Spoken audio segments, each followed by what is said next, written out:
Jésus est le chemin, la vérité et la vie. Apprendre à le connaître à travers les Écritures, c'est donc avancer avec confiance sur le bon chemin qui nous mène au Père pour être sauvés et entrer dans une relation d'amour éternel avec lui. Nous pouvons donc, pour chaque texte, nous demander ce que dit le texte sur Jésus et en quoi cela peut éclairer notre existence et la tourner vers Dieu. Cette perspective existentielle se déploie de façon très ancienne dans le principe des 4 sens de l'Écriture. Ils ont été fixés sous la forme d'un petit poème latin en 2 vers, un distique par Augustin de Dacie au XIIIe siècle, Litera gesta docet, quid credas allegoria, moralis quid agas, quo tendas anagogia. En français, cela donne à peu près: le sens littéral enseigne les faits, le sens allégorique ce que tu dois croire, le sens moral ce que tu dois faire, le sens anagogique où tu dois tendre. Dans ces 4 niveaux de lecture, on retrouve donc, en plus du sens littéral, la question de la foi, en quoi croire, celle de la morale, que faire, et celle de la finalité de nos existences, qu'espérer. Ces 3 dimensions ont trouvé un écho philosophique chez Kant, pour qui les 3 grandes questions de la philosophie sont: que puis-je connaître, que dois-je faire, que m'est-il permis d'espérer?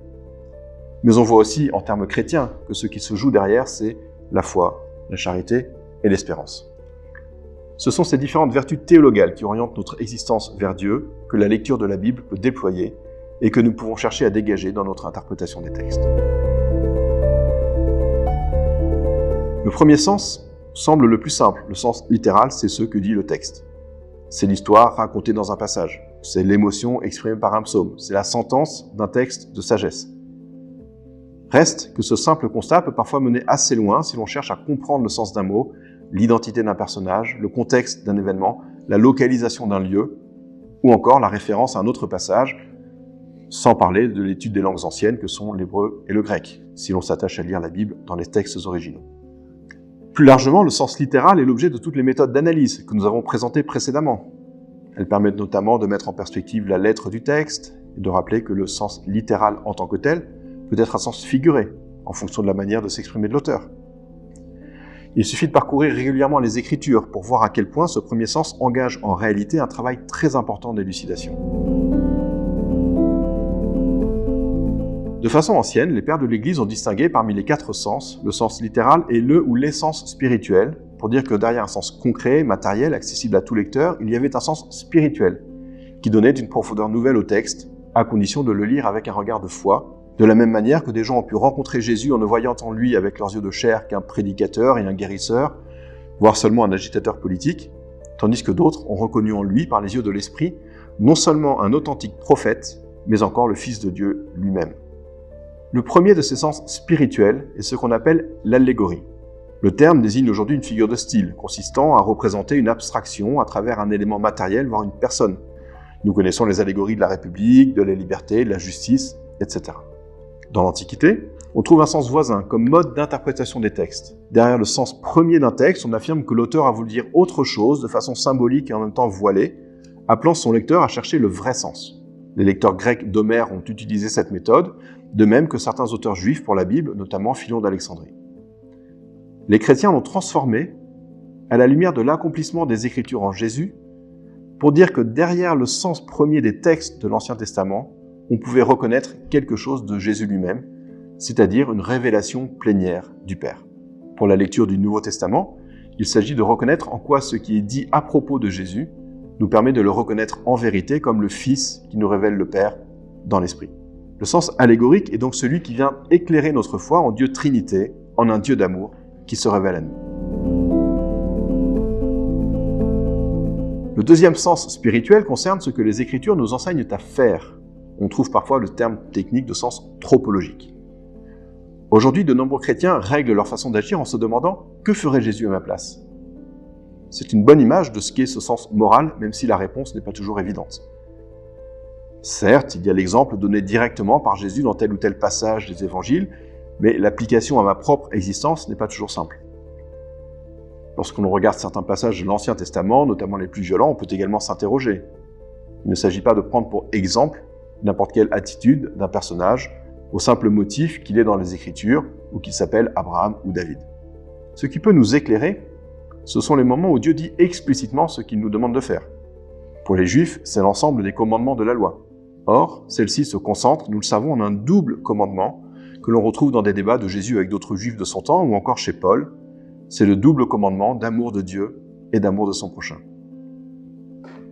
Et nous savons par l'évangile de Jean que Jésus nous laisse précisément ce commandement nouveau. Aimez-vous les uns les autres, comme je vous ai aimé, vous aussi, aimez-vous les uns les autres. Nous pouvons donc lire les Écritures, Ancien comme Nouveau Testament, en cherchant de quelle façon Dieu y révèle ce commandement d'amour et comment il est mis en œuvre, ou ignoré, au fil des textes, pour que nous puissions y répondre. C'est un guide sûr. Le dernier sens, anagogique, a un nom compliqué qui exprime l'idée d'élévation. Il porte sur la finalité que nous reconnaissons à nos existences, l'espérance finale que nous avons quant à notre salut.